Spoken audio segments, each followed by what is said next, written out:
I'm Maria Menounos, and you're tuned in to AfterBuzz TV, the ESPN of TV talk. Now, let the buzz begin. It's a Riverdale after show. Jughead is telling tales. Mr. Honey really fails. The parents come together as a horde. Hey, have you ever been paperboarded? Hey, everybody, it's the Riverdale after show, breaking down what is now the season finale of Riverdale that just aired this past Wednesday on the CW. Yeah. I'm Frank Moran. And I'm Katie, and I'm manning the chat again. So welcome, everybody. I know we were chatting a little bit before, but thanks for being here. Absolutely. And as always, like us on Facebook, give us those 5 stars on iTunes, subscribe to the YouTube channel. And again, thanks everybody for hopping in the chat. But if you're watching after we stream live, feel free to comment down below. We're going to be doing our usual class president and class clown, so start chiming in with your thoughts about that. And we've got a little bit of news that Katie has from the blue and gold at the end of the show. But before we dive into all the details of what is now the season finale of Riverdale, Katie, what did you think overall? I'm trying to think of like a number rating. I think I'll give it like a 7.5 as far as a season finale goes. And given the circumstances of them not being able to conclude it the way they originally planned, I was quite pleased with it. I feel like it gave good closure for them being seniors, and I felt like we got more back to the fact that these are in fact teenagers and there are adults there and they're dealing with the natural things that high school or seniors have to deal with. So I enjoyed that. Yeah, I mean, as we were kind of coming together for this, I mean, it just serendipitously ended on a nice little creepy ending that served really well for a season finale. So I could see why they didn't try to take some footage from partially shot future episodes and try to incorporate it in to make something different, to give it a little bit more firmer of a resolution. I thought this just did a good enough job standing alone as it was. Yeah. But there was, your mileage may vary about how you enjoyed this episode, because it is pretty much 2 stories, one real and one fictional. Yes. And the amount of time that you wanted to see spent in the fictional one, I don't know, given how little it really meant to everything. But we'll talk about that. So 2 storylines that come out of this, all stemming from the fact that it looks like the prom is not going to happen, and Principal Honey decided to shut down the yearbook. No yearbook this year. Sorry, guys. Katie, were you really concerned about your senior yearbook? Well, I had a different high school experience than probably most of the people watching, because I lived in a small town for my first 3 years of high school. I only went to 1 year of public high school, which was my senior year. So I was excited. I bought the yearbook as like a memoir for the 1 year I spent at that school. But as for anything else, I didn't have anything other than my one little picture of saying, she went here. That's all I had. So for me, if it had been canceled, I don't know that it would have affected me. But to the people who have a bigger journey and are very involved in athletics and all these other school experiences, I can see why that would be something they wouldn't want. But I did make the yearbook for my tiny 1-room schoolhouse in high school. When I was in high school, I made it. It was a full yearbook for every grade, and it was fun. It was a fun experience. I got to go on some other field trips because I was also the photographer, so I got to go on some class trips that other people didn't get to go on. And so for people who created, it would be a bummer for sure. All right, so let's take a 15-second tangent on this.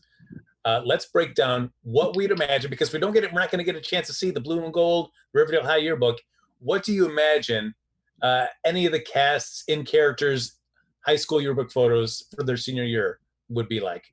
I mean, I could imagine like Archie with his guitar, maybe playing. Okay, yeah. Jughead with busily like typewriting, and then like maybe looking up, like, oh hey, yeah, I'm just casually telling. Yeah, like. I would say Cheryl would just be some like super high produced portrait of her just being awesome. I don't know that she'd necessarily be doing anything, maybe in her Riverdale, Vixen's shirt, since that was her experience. And Betty, I don't know. I feel like hers would probably be like a tape recorder or something like that with her. I'd almost like want to see like Betty with like a giant magnifying glass, like holding it up, like I've been searching for clues. Yeah. And I would maybe Veronica, I could see her with the picture of Hiram, like tearing it up, but then also maybe like taping it up as well at the same time. Yeah. Like, so, all right, folks, if you have any ideas for what any of the characters' senior yearbook photos would look like, feel free to place them in the chat.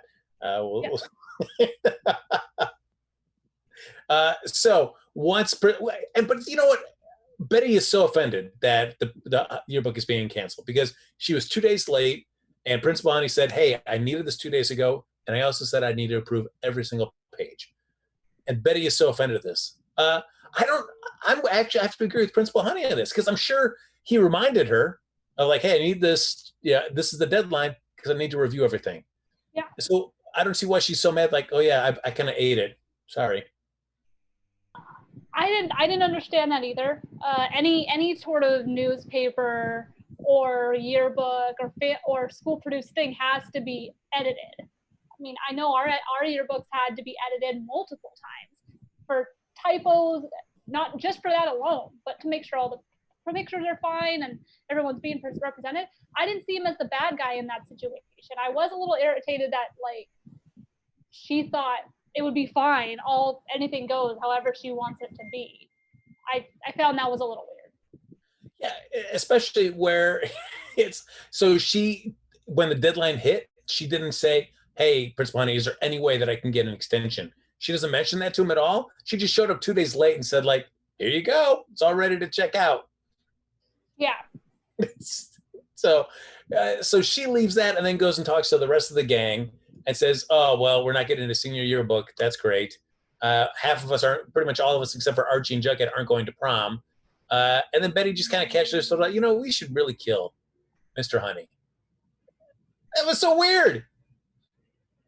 I mean, I feel like storyline wise, I see why that was said because it needed to kind of spark Jughead to have the idea like, oh, I'll write a story about that.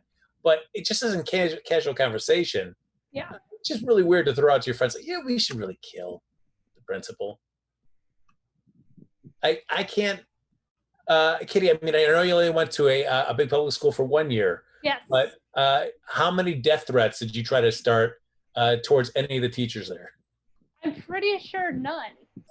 So it seems so weird. I don't recall having any death threats on anyone, not just in high school. I mean, in general in life. So, I mean, yeah, I may not have liked certain people, but you're not going to see them in 2 months of your life. Like they're going to be out of the picture once you graduate. Yeah. So on a side note, external shockwave, because we've always been having this discussion about like, is Honey a bad guy? Is he a good guy? And Eternal Shockwave said, that's why I like Honey as a principal. He's an actual authoritarian. So I agree with you, External Shockwave. We did see him actually be a principal, which the school hasn't really had. And they're not used to someone fighting them back. So. No, that's true. I mean, I did like, Cheryl thinking like, hey, it's cool that I could just lock the new Vixen's coach in her office and it'd be fine and there's no repercussions. So like, yeah, exactly. No, you can't do that. So when Betty does suggest this, the rest of the gang don't even comment on the weirdness of that, but instead decide to play along like, oh, hey, yeah, we could do this or this or this or this or this, which then inspires Jughead, who's just found out that he can get accepted to the University of Iowa, provided he gives them one more story. And so this sparks his like, oh, this would be cool. I could tell this story. But Reggie instead decides like, hey, guys, why don't we just do the biggest prank ever? So something that'll be talked about for years. And it's an oldie but a goodie. Katie, again, I go to your 1 year of public school. Did you do any pranks during your senior year? No. I mean, as for the school in general, I don't know if they did a senior prank. As far as I know, a senior prank is something that only exists on TV because I didn't know anything about it. But like, I didn't know a lot of people, and I was a theater kid on top of that. So I don't know if that even happened. I don't know. Was there senior pranks at your school or chat at your schools? Because I have no idea. No, I always do like the senior ditch day, Yeah. but other than that, there was never like senior prank day. We're like, hey man, we're really gonna stick it to somebody. And there was never like anybody in my school talking about like, oh my gosh, man, the class of blank year, whatever it was. Oh, the class of like 91. Holy cow. They really did this awesome prank. Or man, the class of 57, they set fire to part of the school. It was cool. No, I never heard anything like that ever talked about. So Reggie's practic prank is like, hey, we're just gonna glue everything up in Principal Henry's office. So if he sits on his chair, he's stuck. If he tries to pick up the phone, he's stuck. And it'll be hilarious that EMTs have to come and wheel him out of his office. Katie, what did you think of Reggie's practical joke? Because I thought it was very lame. It was, honestly, but I like Reggie as a character for the most part, but he's not very innovative. I feel like he takes the ideas that he hears and just elaborates on them. I mean, with the whole tickle fetish thing, it wasn't his idea. He just took it from someone else. So I'm not really surprised that was what Reggie thought of. Yeah, you know, I feel like, yeah, Reggie takes other ideas and makes them worse. Yeah. You know? Yeah. Yeah. So like, I don't know, Reggie. Your reputation as an idea man, not very good here in Riverdale. All right. Tony Stark said, I loved Reggie because I did the exact same thing for my senior prank, which was pretty fun. All right. External Shockwave said, nope, never had a prank day. Allie Cat Diva said, I had a senior prank where the seniors wrapped our school lobby with toilet paper. All right, so there's like 50-50 on the school prank things, but that's really funny, Tony, so like you said, Reggie takes the ideas of others and just copycats or whatever. Tony Stark, feel free to chime in the chat. Was your prom at stake for your senior prank? I gotta know. Did anybody rat anybody else out? Because that's what Principal Honey threatens everybody. Because hey, unless somebody says who was responsible for this, the prom is off. Yeah. Which, you know, like when Cheryl gets mad about that, I'm like, why does she care? She's not going anyway. Because, and I did like it because as you talked about it last week, is that her musical number was so inappropriate and creepy that she goes, that was, Principal Honey didn't like my inappropriate choice of song. So I'm banned from prom. But she thought she was going to crash it. So it's like, oh, I'm really mad that it's not happening now because now I can't crash it. But she can't plan it either. I think that was the reason she was upset, is because as student body president, that is something she isn't responsible for. And then she does mention, I'm the first senior class president who doesn't get to be a part of making prom happen. So I feel like it was also her legacy and not just not being able to go. Yeah, it's which I assume we'll see the prom next year. So we'll get to see that. So we'll reserve our judgment to the themes and our adventures, if any, that we had for our senior prom until that episode comes by. Mine will be very disappointing. Don't worry, everybody. So this is where the story kind of splits apart for the episode. So we kind of intertwine bits and pieces of Jughead writing the fictionalized story if they had it for their prank, which feels weird to call it a prank, but take Mr. Honey, tie him up, bring him up to this cabin, and start maple boarding him until he agrees to leave town. I don't know why they thought this would be a prank. Oh, this is a prank that went too far. No, kidnapping a teacher and pouring maple syrup in his face, that's not really, that crosses being a prank. Katie. Yeah. I've never heard of maple boarding. No. But we get to see it in this episode. And we see Principal Honey sticking to his guns. I mean, I guess that's a fictionalized story. So I mean, everything that happens in this is gonna be whatever Jughead wants. So it feels weird to talk about people's motivations or reasons or rationales for thoughts. But did you like the idea that we got to see Jughead's story kind of come to life throughout the episode? I did. I do enjoy a story where you kind of dramatize something that someone's already written, whether it be those, you know, in the crime shows where they do the recreations of a crime. I kind of have a guilty pleasure for those types of scenes. So in that aspect, I kind of enjoyed it, and it did bring a little bit of a different dynamic to it, but still kind of had a little bit of the feel that Riverdale had in their earlier seasons, where it felt more like what it was before all this other stuff happened. Yeah, it's just, I mean, because it basically, I don't know. I mean, part of it of two minds. It's like that is a much more interesting story than perhaps the story that I'm watching in this episode.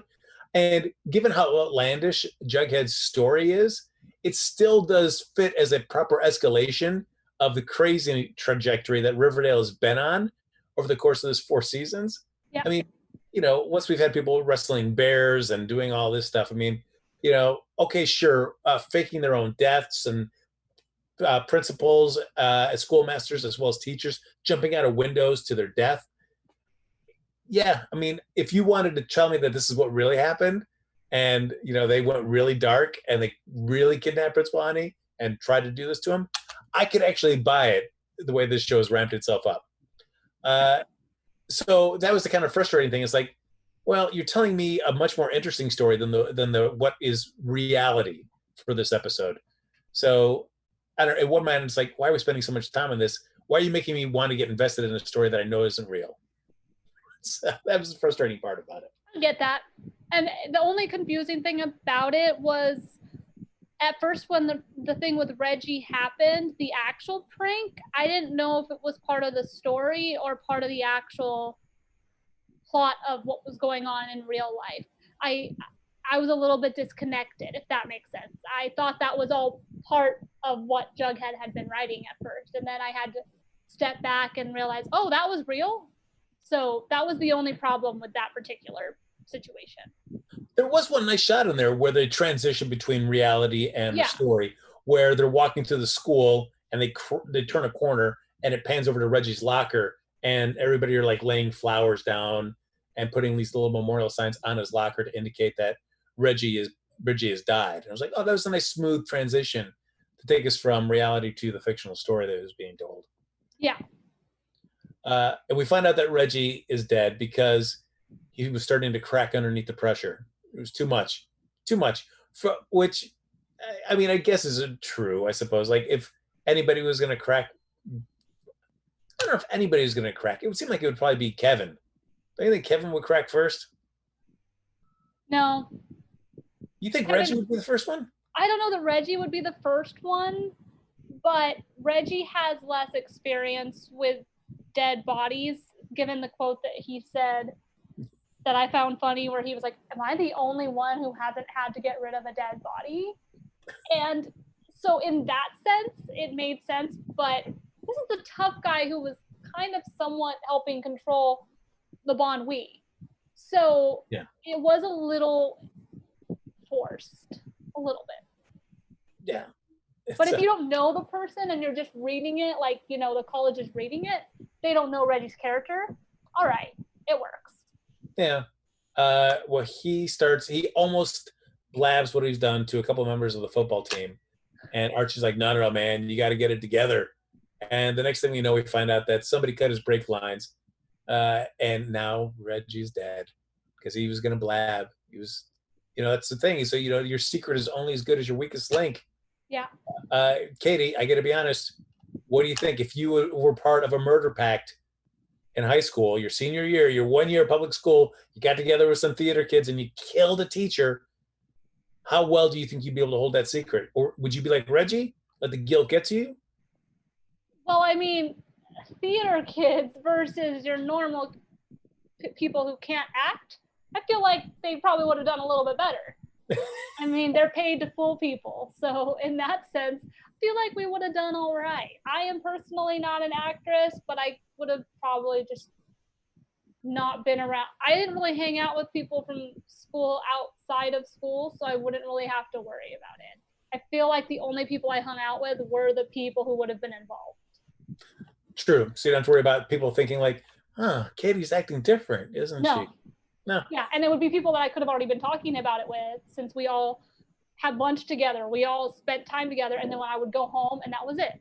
Yeah. So, We see Cheryl starts melting down about everything. We feel like, hey, Cheryl's going to be next to get killed, but we never progress the storyline that much farther than that. But how would you have imagined Jughead was going to kill off Cheryl in this fictionalized story? I don't know. Just try. That's all I'm gonna say. Cheryl is not gonna go down easily. She's been through some pretty messed up stuff, and she's also really good with a bow and arrow, which we haven't seen in a while. So Very true. And you know, Tony, she's also a badass. So I don't know how he would be able to take down Cheryl unless he had to have something happen with Tony or her family. I don't know how else he could go about it. So she's the smartest one, in my opinion. She's the smartest one. That's true, because I mean, like Reggie cutting a brake line, he loves that car, he's always driving it. Okay, but I mean, everything that Cheryl really enjoys is a lot more public, like being part of the Vixens. I don't know if there's something you could really do there to make it seem like it was an accidental death, because it's too public. There's too risky, too many people seeing something go wrong. Yeah. So I don't know how you would. And then she's always at home with Tony for the most part. So yeah, I feel like, yeah. So I'd be curious to see how that would pull off. But we never get to see the conclusion to that because of what happens in reality here. We do find out that, of course, tapes have been being sent. We see Cheryl. I mean, Cheryl's tape has ended up with Charles, Betty, and Jughead. And they suggest scanning through more tapes. And when the threat of the prom comes along, being canceled, all the kids get together and they bring their parents in. We get to see finally, which we've seen plenty of slow-mo shots of Veronica walking through the halls of Riverdale High, or Cheryl. Katie, how much did you enjoy seeing the parents get their slow-mo shot walking through the halls of Riverdale High? I was happy we saw the parents get involved. We mentioned it last week, how what we would want to see from the parents versus, and we talked about it a little bit last week, and so we did kind of get that this week. We did see the parents get their own plot where they come in, and you know, as soon as Archie's mom gets involved, like, you messed up, don't even try.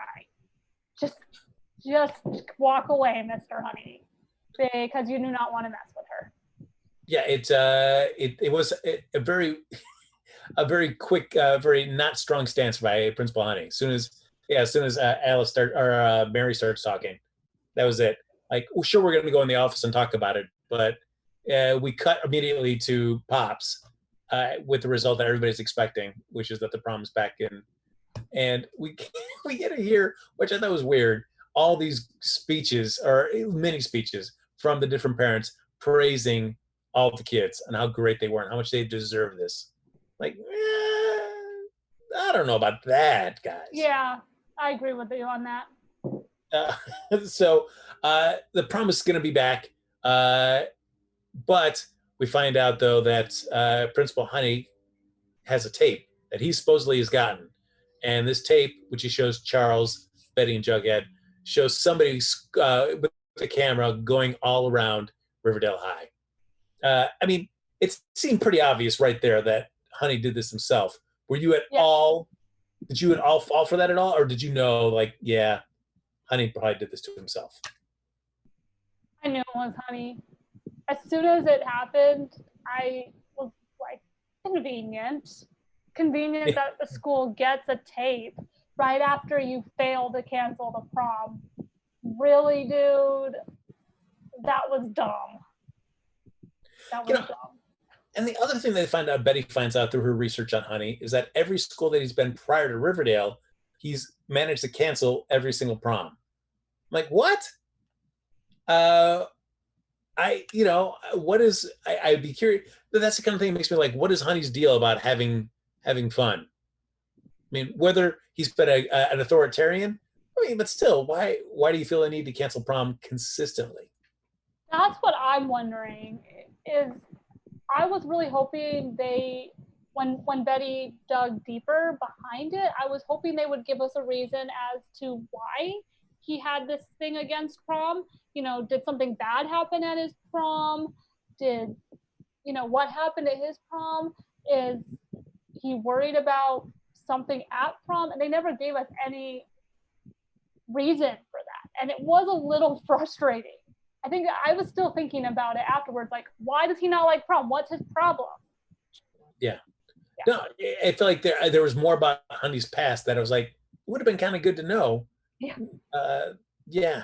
I mean, we've seen him display plenty of kind of creepy behavior or jerkish behavior or mean behavior, but we also, by the end of the episode, kind of see the stuff that we never got to see really on camera about all the good that he's done, which, I mean, I guess from this type of show where the perspective is more on the kids and the students than it is the parents or any adults, I guess we're only going to see it mostly from their point of view about them being constantly shut down or stopped.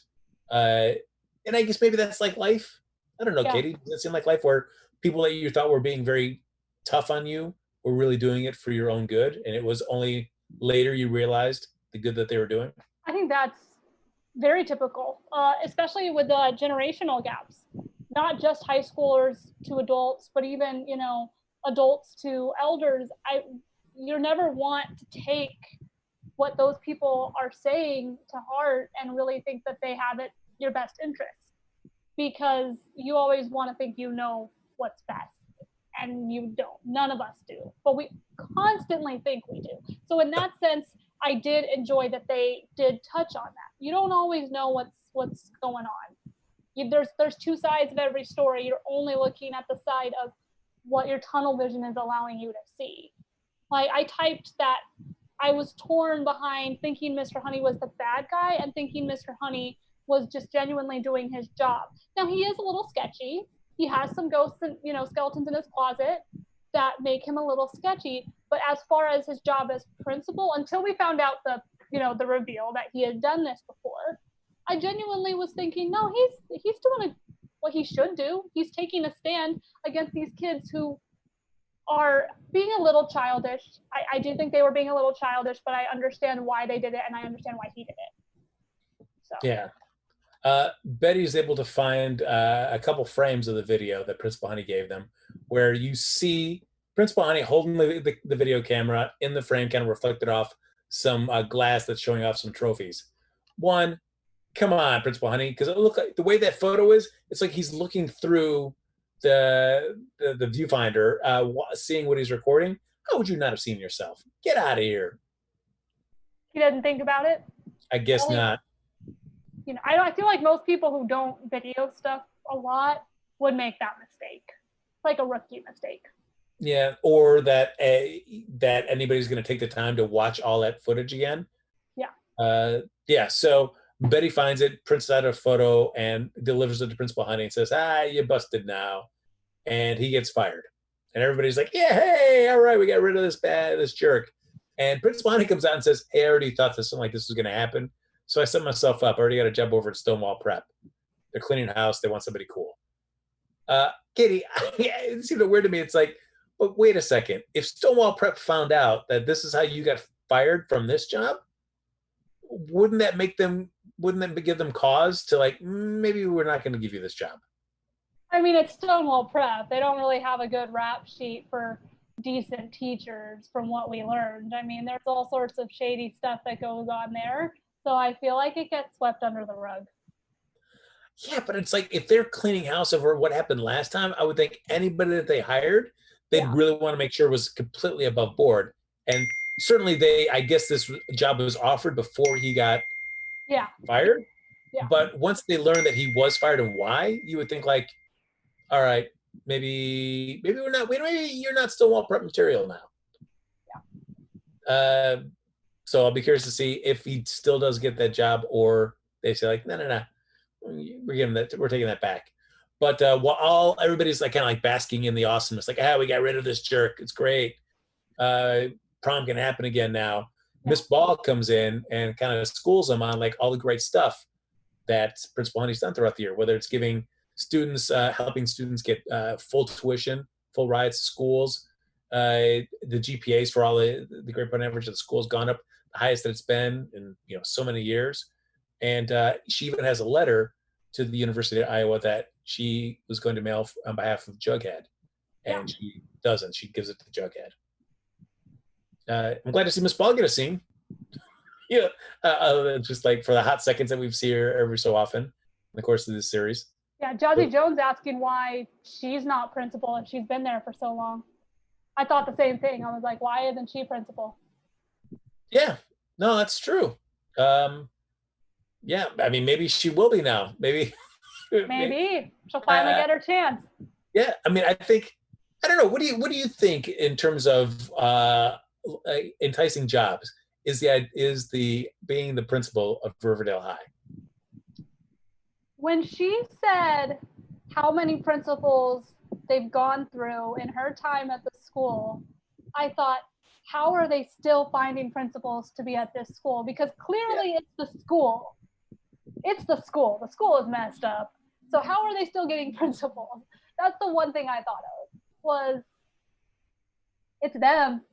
It isn't the person who's running it. Yeah, I mean, if I had heard that just in what we have seen, that there's been a principal that was murdered, there's one that went into a cult, one that I guess just got fired because he fake videotaped a creepy video to get the prom canceled. Just those three things alone would give me pause to think, like, what's going on with this town? Why would I want to move there? Get involved with these yahoos? But Jughead takes a while to open this letter that was being sent, and finally does open it and reads it. And I don't know, Katie, I felt this moment was really overacted and overplayed, because he reads this letter and then immediately races like his life depends on it to get upstairs and do something. And basically it's just to change the ending of the story. And it seemed way too urgent for what the stakes really were. Yeah. I at first I thought he was gonna say something about not wanting them to read the actual story, and so he was trying to cover his tracks some, but it was a little weird to me when you find out why he did it. But I did like the message behind it, how originally he was saying, originally the quote was like, we're all monsters, and he wanted to paint them in a better light. So I get it. It was a little like, though, you blinked and you missed it. Like, all right. Yeah, but I didn't know why the way the camera, it does one of those great little pull out shots where it kind of elongates the scene for a little bit, and then we see Jughead. He's going to race upstairs. Thinking you probably just could have read that letter and then just I gotta change the ending of my story, and then just calmly walked upstairs and changed it. I don't know why they needed to make it seem so life threatening in the moment. Yeah. I don't know. Really, that was it. So Jughead ends up changing the ending of the story, where instead of Principal Honey dying and everybody turning on each other, he's alive. Everybody's going to deal with the consequences. I mean, there's some disagreement about whether they should have saved his life or not, but it's like, no, we can't let somebody die. Yeah, we got to deal with the consequences of our actions. So seems like all is well and good until Jellybean shows up with a videotape, and on that videotape is a recreation of Mr. Honey getting killed by the gang in their little funny masks, and it looks like they just killed some dude for reals in this scene. Yes. Yeah, whoever this was wearing that sad Principal Honey mask, and then they all look creepily at the camera. So not intended to be the season finale, but it is a creepy image to end the season on. Very creepy. Yeah. All right, I'm down with that. That's interesting enough to kind of tide me over until the season starts again. Yeah, it's I will be curious to see, because I mean, this is edited at episode 19. There was going to be 22 episodes this season, so this was going to wrap up by the end of the season. But I wonder if they will still have that plan to wrap it up in 3 episodes and then start another storyline. Will next season be all this stuff? I have some news on that. You've got many questions about that as well. If only there was a way for us to find out that information. what if we tossed it to the blue and gold with Sounds Katie? good. Yeah. So, there was some talk in the chat room before we started. So some of the news, because the season is ending, of course, the number one question we all had was, what are they going to do about the final 3 episodes? And Roberto Aguirre Sacasa, I know I'm probably not saying his name right, but he said he was talking to E! Online, and it said, I'll be honest with you, we had ideas about like the whole time jump situation that everybody's been wondering if they're going to do a time jump to line up with Katie Keene. And he said, we had ideas about it pre-corona, and right now we're in a room meeting via Zoom, weighing all of our options. Time jumps are especially good in between seasons, but now that we're kind of not doing that, we're looking at all the other options. They said, instead of theoretically ending season 4 with graduation and beginning season 5 by jumping 5 years ahead to catch up to Katie Keene, the first 3 episodes of season 5 will pick up where the finale left off, making for an inevitably awkward transition after episode 3. So they're trying to figure out how they're going to go about it, since they can no longer do the same things that they would have done had it ended on time.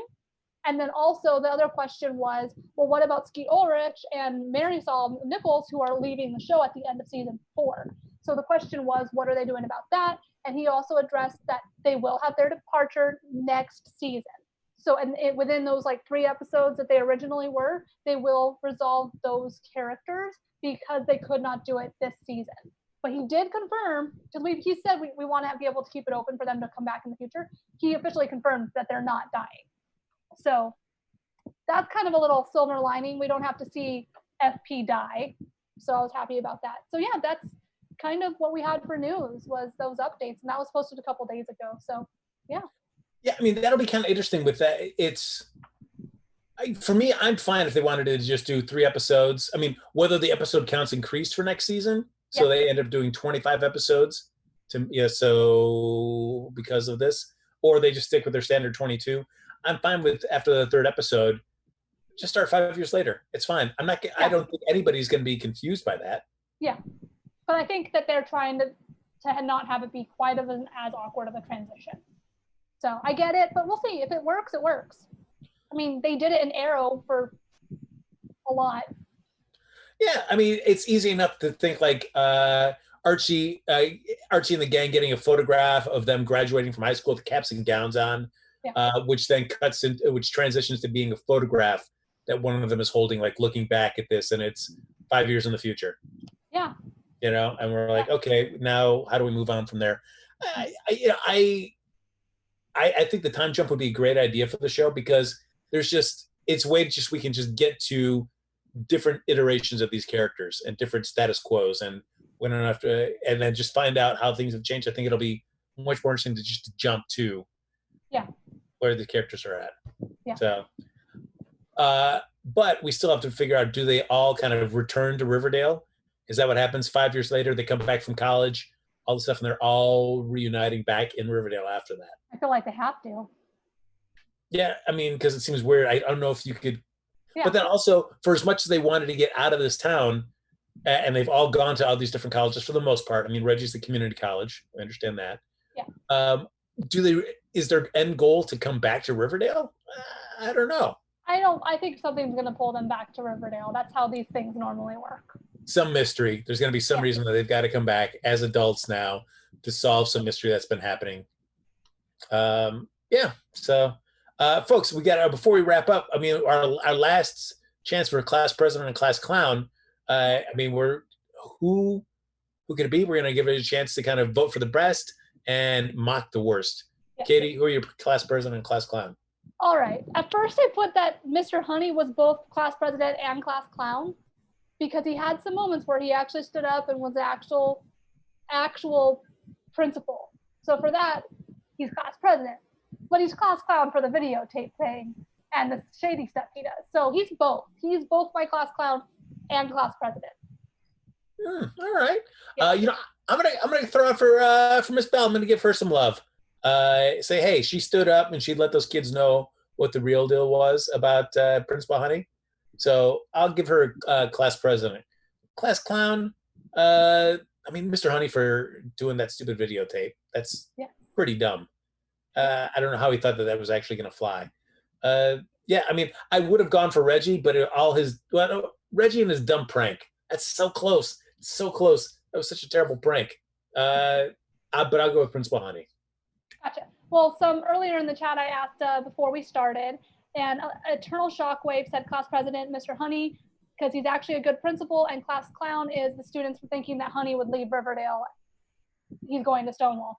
Yeah. Accurate. I agree with that as well. And then Amy said, Amy McCutton, I think is the name, said class president is Jughead and Betty, and class clown is Mr. Honey. And then let's see, Classic Slater just sent his in and said, or I don't know gender, sorry, my bad.